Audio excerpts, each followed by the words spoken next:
At this time, I would like to introduce my Deputy Chief, Rod Graham. And I was telling Councilor Anker earlier, one of the things that I'm really good at, is surrounding myself by people way smarter than I am. And so Rod Graham's going to give you some statistics and a little bit of data, but I don't want you to think that it's all about the numbers, because it's not. We talked about, and Lance Deaton, the Assistant Chief, cringes every time we talked about it, but January was the first January in over 10 years we did not have a homicide. That deserves a clap.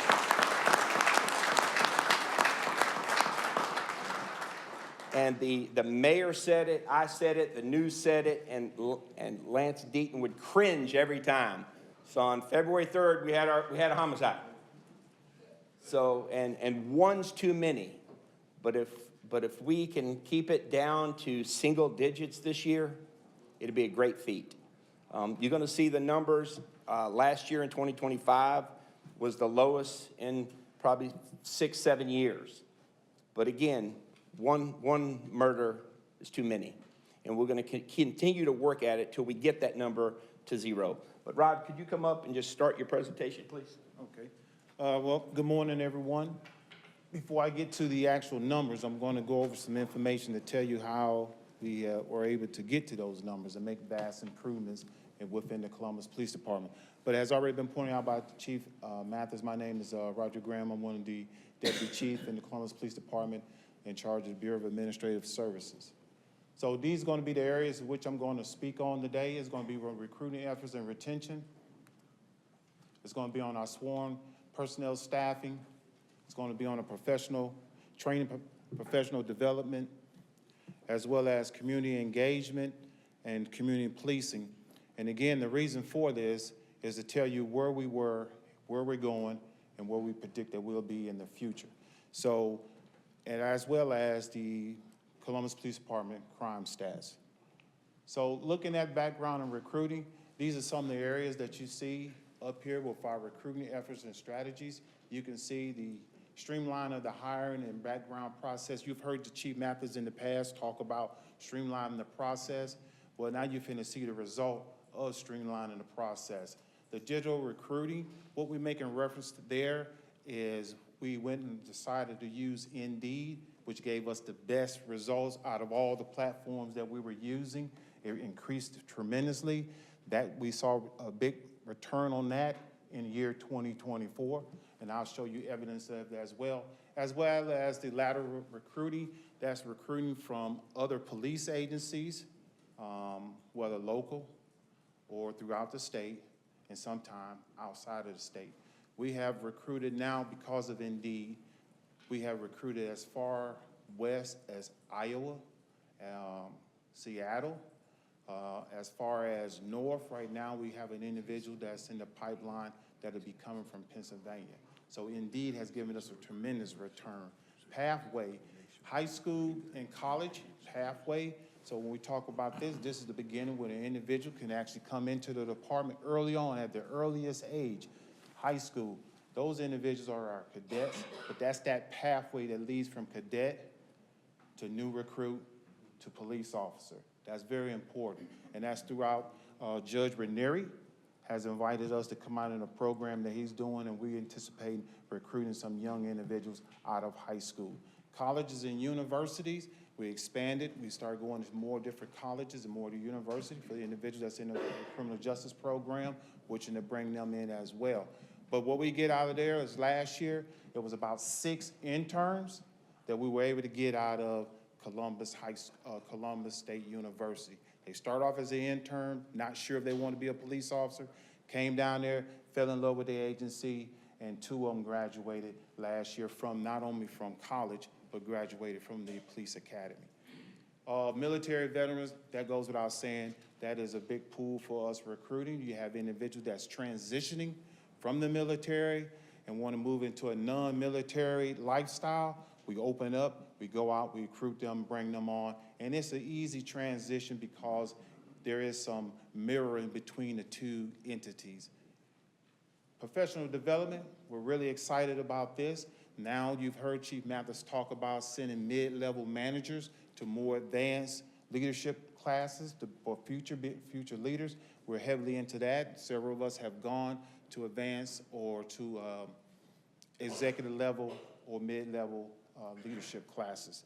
And then also, we're going to be bringing in, starting up new, which will be our leadership, Columbus Police Department Leadership Academy. That's going to be preparing the future leaders within the Columbus Police Department so that we can always have synergy in the department. And then we want to talk about career path. Research shows, and this is something I learned after Chief Mathis transferred me from OPS to the Bureau of Administrative Services. Research shows that Generation Z wants to have input on what they do for a living in their career. Homing in on that, what we do now is try to find out what individuals are most interested in. Of course, they have to go to patrol, but eventually give those different little nuggets working up to what they find most interesting, whether it's staying in patrol or becoming a detective. And then lastly, you can see from the things that Chief Mathis has mentioned, we are rebranding the Columbus Police Department. All of the recognition, that makes other people want to be a part of that. So the better that we do, the better that we can recruit and the more that we can recruit. Here are some of the results of what we have been able to do. In 2020, you can see we had 108 vacancies. In 2021, we had 141. That was a very trying year. In 2022, we had 140. That was an even additional trying year. In 2023, we dropped down to 84. In 2024, we got it down to 10. That's changing some of the strategies as far as recruiting and bringing people on. And then also in 2024, we were added on those additional 10 positions, which led into the 2023 because we were recruiting. But at that part of when you get that close to the end of the year, now we have individuals that's retiring and moving on. So we have done outstandingly in that area as well, but that's evidence that's based on what I previously spoke of. And here, what you're seeing is just a snapshot as of February the 10th. I went back and checked it again this morning, and it was reduced. We're now looking at about 3%, just over 3% vacancies. But you can see up there in 25 that we took in 882 applications were received in 2025. However, out of that 822, we only hired 6.57. That's not because we could not hire more. It's because of the standards that we have continuously raised to improve the quality of individuals that we are bringing on in the Columbus Police Department. So our standards went up, we're still able to fill positions, and we still have a vacancy rate of at 3.33. You look at that chart, and that says it all to just see how close that we are eventually going to hit that other point where it's in line. Our training, continuing de-escalation training, ensuring that individuals our new recruits are receiving the critical response training. All of you may know about the transition with the H&K. That is definitely have motivated many individuals in the Columbus Police Department transitioning to a new weapon. So again, we thank you for that as well. Increasing scenario-based training. The chief talks about how dangerous it is, but we are hiring very young individuals at 20 years of age going to the academy, so we need to equip them with as much as we can to ensure their safety while they're ensuring someone else's safety. And I spoke already about initiating the Columbus Police Department Leadership Academy. I believe we're gonna see great return on that because we're talking about preparing corporals and sergeants for future the leadership in the Columbus Police Department. And we're gonna work that all the way up to other rankings in the police department. And then, again, the leadership development training for our mid-level management. Here, I just want to touch on, again, about building the relationships and trust while improving the life, or the quality of life within the Columbus Police Department. That is what everyone jokes when I say this, but the elite community policing unit is what they're doing out there, building those relationships as well as reducing crime and improving the quality of life for individuals that's in the immediate area that's less fortunate. And then we have initiated putting a foot patrol. If you go downtown and uptown area, you see them.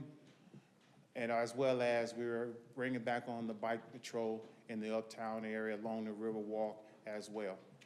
And then our community engagement, it goes without saying that we are heavily involved in the community and the citizens of Columbus, as well as, again, the youth. These are the numbers that was mentioned earlier. I draw your attention to the murder line there. When you talk about in 25 being 27 and 24 being 35, but you can see the reduction there of 22.86. Then you go down and you look at the robbery, you can see another significant reduction of 20%, and aggravated assaults down. If you look at those previous years in aggravated assault in 2021 and 2022, those are some very high numbers in comparison to now 2025, which we believe in 26, all of these numbers will be improved even more. And then we look at the burglaries, down 24%, almost 25%. That is very, very impressive. Calls for service and response time, we have made a significant improvement in that area as well. Looking at 23, 24, 25, you can see the total calls of dispatch by 911 that we took in 2023. Imagine those calls with less officers in 2023. That's very daunting and tiring on the officer, cause burnout, cause individuals wanted a different career path. But in 24, we was able to take in 2,488.42, and then in 25, you can see those numbers increase as well.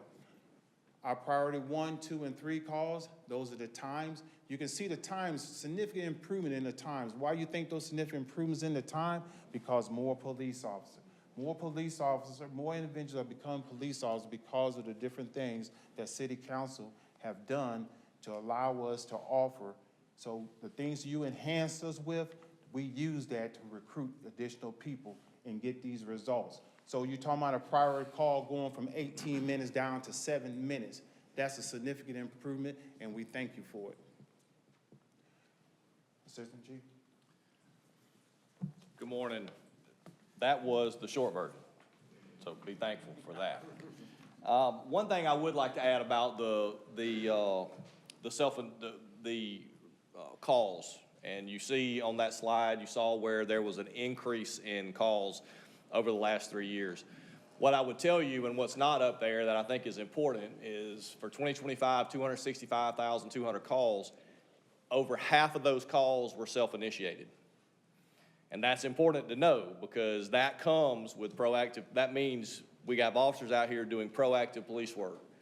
That means we have people out here taking a proactive approach to reduce crime and to keep crime from happening. So I think that's important to note that, yes, there is an increase in calls, but a lot of those calls are self-initiated, where in 2023, because of manpower, it was very difficult to self-initiate calls, to take a proactive approach. So I just wanted to mention that before I move on to the next part. The chief talked about being superstitious about murders and violent crimes, and he did. We've been doing some briefings with our patrol officers, and he would get up there, and that particular day last week, they just kept talking about, no murders in January, no murders in January, and I was about to have a fit. Because as a guy who spent a lot of my career working violent crimes and homicides along with Deputy Chief Blackstock in the back, he knows and we know we don't tempt the universe, we don't tempt fate, we don't talk about it. We just let it be, and we let's ride it out as long as we can. Well, we got in the car at lunchtime to go to another meeting, and there that text went off. And it was the murder-suicide over on Greer. And I said, see, you don't tempt the universe with this kind of stuff. So that's why he laughs about that. He said, Lance, what are you worried about? January's already over. I said, I know, but we still got February and a lot of other months to go. So I said, let's not tempt him. But my part of this is you ask yourself, well, Rod just talked about, how many calls and how many and Part 1 crimes and that kind of stuff. Well, what happens to all those cases? So we get cases in. And what does that look like? What happens to them after that? So what I'm going to talk to you about is when those cases get assigned up to investigations, what those numbers look like. And I think it's important to pay attention to what the national average is. And this national average that's on here comes straight from the FBI, based on cities our same size. Okay, and you say, well, why use the FBI numbers? Well, Part 1 crimes are, the FBI's, that's where Part 1 crimes come from. The calculation of Part 1 crimes, that's who we report them to. So that's the standard, and that's what we should be looking at. So we do, and we do that with clearance rates as well. So overall cases assigned to investigative services, 2,336. Cases cleared or closed out of those 2,336, 1,995, that's an 85% clearance and closure rate. As you can see on the bottom, national average 70%, and we're at 85. That's significant. The other key point I think is important to recognize is we worked more cases in 25 than we did in 24. And that's not because more cases happened. It's because we had more manpower assigned to investigation so we could pick up additional cases to work that in the past we've not had the manpower to work. Because remember that not all crimes are Part 1 crimes. But if they're felony crimes, whether they're Part 1 crimes or not, oftentimes those are getting assigned to investigations and we're working those. And I'm gonna tell you the Part 1 crime numbers here in a second. So again, I think that's important to recognize, that kind of increase. And you'll see this will be a consistent theme across all of these different crimes and across these categories that you'll see. So this one is Part 1 crime clearance rates. So out of those over 2,000 cases assigned to investigation, 1,659 of those cases were deemed to be Part 1 crimes. 849 of those cases were cleared. That's a 51% clearance rate. Look at the national average, 17.4%. It's the national average for a city our size. And we're at 51%. That's incredible. That is absolutely incredible. The work that these men and women are doing, not only servicing these calls, but getting the worst cases of the worst cases in this city and having and closing and clearing these cases at this level is absolutely amazing. So murder, we talk a lot about the murder. Rod gave you some numbers earlier. So cases worked, 27. So we had 27 murders last year. Out of those 27, we cleared 22. Here's the other parts, and so that's an 81.48% clearance rate. Here's the other part of that. They also cleared 5 cases from previous years. So when you get right down to it, we got 27 murders, they cleared 27 murders. And as of this year, as of this month already, one of the cases from 25 that didn't get cleared is now cleared. So we continue to work those cases, year in and year out to get that. This is 2 years in a row that when you look at it, because I did this presentation last year, if you remember, it was exactly the same. There were 35 murders. We didn't clear, it was a little bit less. It was 80% clearance on the 35 we had last year, but we cleared some older murders that got us to what would equate to 100%, just like this year, 2 years in a row. Again, astounding number. And then again, 55.5% clearance rate is the national average, and we're sitting above 80% 2 years in a row. So again, incredible. So this next slide is about robberies and aggravated assaults. Aggravated assaults are what we saw the most decrease in as it relates to the number of cases. That number dropped like I've never seen it drop before. And again, I think that's a real testament to manpower, to a very strategic plan put in place. And the chief talks about all the time, some people in the community will come up to him and say, oh, you're just lucky. Oh, y'all just got lucky. There's no luck involved in this, guys. It's very strategic in nature. We are very deliberate about the strategic plans we put in place to address issues, and they change every year. This year looks different than last year, and so our plans change, and we address those based on the needs of this community. So last year, 60 robberies, 137 aggravated assaults were worked, 37 robberies cleared, 71 aggravated assaults cleared. Clearance rate for robbery, 61.67%. The national average is 29.9%. Aggravated assault clearance rate, 51.82%. The national average is 45.7%. Again, significantly higher than the national average for cities our size. Next, we're talking about property crimes, burglaries, and theft by taking motor vehicles. We're seeing this theft by taking motor vehicle trend is trending in the right direction even the first month and a half of this year. And that's certainly a good sign. 103 burglaries, 158 theft by taking motor vehicle cases, 29 burglaries cleared, 96 theft by taking motor vehicles cleared, 28% clearance rate on burglaries, 61% clearance rate on theft by taking motor vehicles. Look at the national average for burglary, 13.2, and we're at 28. But here's the huge thing, theft by taking motor vehicle, 61%, the national average is 10.8. Right now, Rod, correct me if I'm wrong, we're at about a 40%, 60% reduction in theft by taking motor vehicles so far this year. So that trend continues to be the case. And the chief and I were talking yesterday, and we were discussing it, and you know, well, maybe it's because it's been cold. It's because, you know, the weather has helped us in that manner. Well, my experience has been, and we discussed this, when it's cold outside, that's when we see a lot of vehicles stolen because people go out in their driveways before work and they crank their cars up, let them warm up. They go to the gas station, they leave them running because they don't want the cars to get cold. People jump in these cars and steal them. That's a pretty common thing for this time of year. So to see that kind of decrease and to see these kind of clearance rates, again, nothing short of spectacular. I'll close with this. Our Special Operations Unit is assigned to Investigative Bureau as well. Between Special Operations and the rest of our investigators, the number of gang cases prosecuted last year were 32.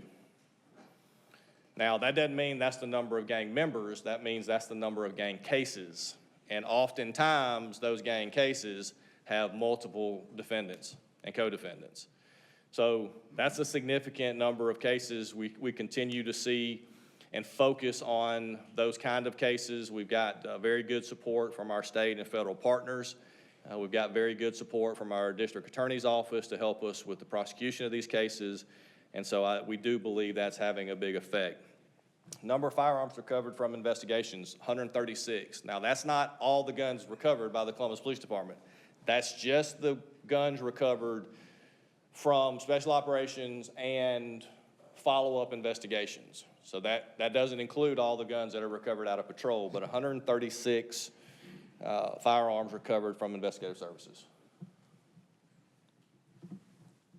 Thank you, Lance. Yep. Thank you, Chief. Listen, my goal from the time I walked into the Columbus Police Department is we cannot arrest our way out of this problem, and we can't write citations to get ourselves out of this problem. The key to it is building relationships, and that's why my community relations and cops unit do such a wonderful job. And as a matter of fact, over the next few weeks, you're going to find that one of my police officers is being recognized regionally as a person of the year for the work that they've done in the community. So not only are we enforcing the law, but we're also building relationships, because I'm a huge warning person, because I think that warnings do way more to change people's behavior than citations. And I'm also huge at looking at the underlying problem opposed to just locking somebody up, because oftentimes there's underlying problems that we can fix as a team between the counselors and the mayor and the citizens and the pastors and the police department and the sheriff's department. As a team, we can deal with a lot of these problems without simply just locking people up. And that's what we've been doing, and that's why the numbers are so significant. And now to the asks. Rod? Listen, from the very beginning, you've heard me say the number 400. Mayor, have I said 400? Mayor Pro Tem? So I'm not asking for anything. I just don't want you to forget that number 400 is where we really need to be. If we want to continue to fight crime and do the things that we need to do, number 400 is where we need to kind of level off with the technology advancements that we've had. It does not take place of boots on the ground and good old-fashioned police work. So I just don't want you to forget that number. I've got about another year here, and if I'm gone, I just don't want you to forget about that 400 number, because that's where you need to be. Rod? And now what I am asking for is this, and me and the mayor's talked about it. Actually, Councilor Glenn Davis is the one that brought it to my attention. I've talked to the fire chief who actually got this approved a couple of years ago. I am asking for some certification pay. There's some certain certifications. My SWAT team members make zero more than my police officers that work on the street. I mean, they work on the street too, but if they get a 911 call when police officers need help, they call the SWAT team. They make zero money for that. And since the city does not pay us overtime, they actually go out on these calls for 3, 4, 5, 6 hours, and it's free. They get zero money for it. So I'm asking for a certification pay. My FTOs that I only pick the best police officers to train my newest police officers. A new police officer gets in the car with my FTOs, they make the exact same amount of money. So I'm asking for certification pay. There's 2 certifications in the state of Georgia. It's called intermediate and advanced certifications that all police officers can get. Usually it's about 5 years to get your intermediate, and then another 5 years to get your advanced. And then instructors, I have instructors within the police department that's teaching police officers, and they make the same exact amount of money.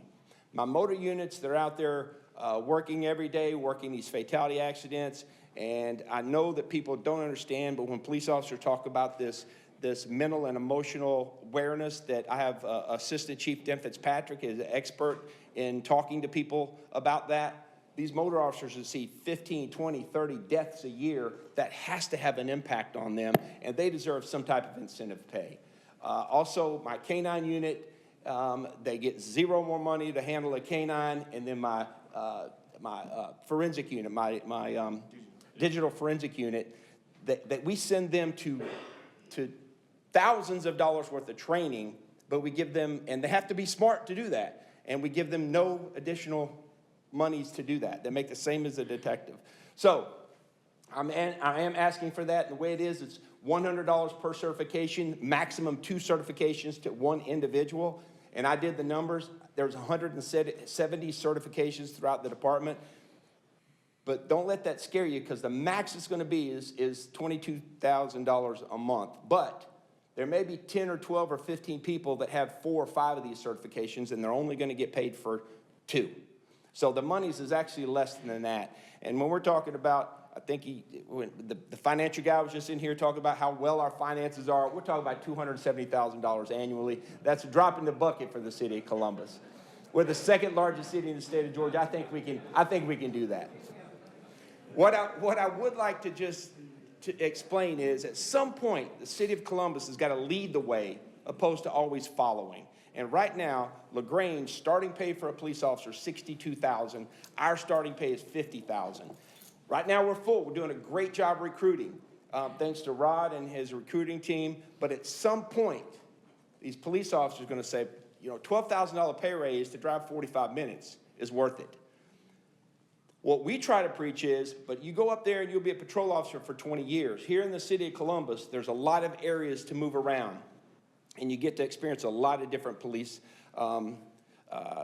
different techniques that we use. But the most important thing that I try to do in the police department is treat everyone like a family. From my cleaning lady, Mary James, all the way to the police chief. My job is no more important than her job. We're all doing one thing. We're reducing crime and building relationships. And that's what we do at the City of Columbus Police Department. And I do ask for a few of those things. Last but not least, don't forget about the 171. That probably will not happen under my tenure, but I ask you don't forget about that, because at some point, we're going to have to pay police officers overtime. If they get called out on a SWAT call, or if they get called out on a murder investigation, and they know they're going to go out there for 4 or 5 hours and not get paid for it, at some point, you were going to have to break down and start paying police officers for overtime. I just don't want you to forget about that. I'm sure it won't happen in my tenure with 1 more year left, but I ask you, please don't forget about that. Are there any questions about this presentation today? Yes, sir. We've got a few. Thank you, sir. Thank you. Thank you. Thank you.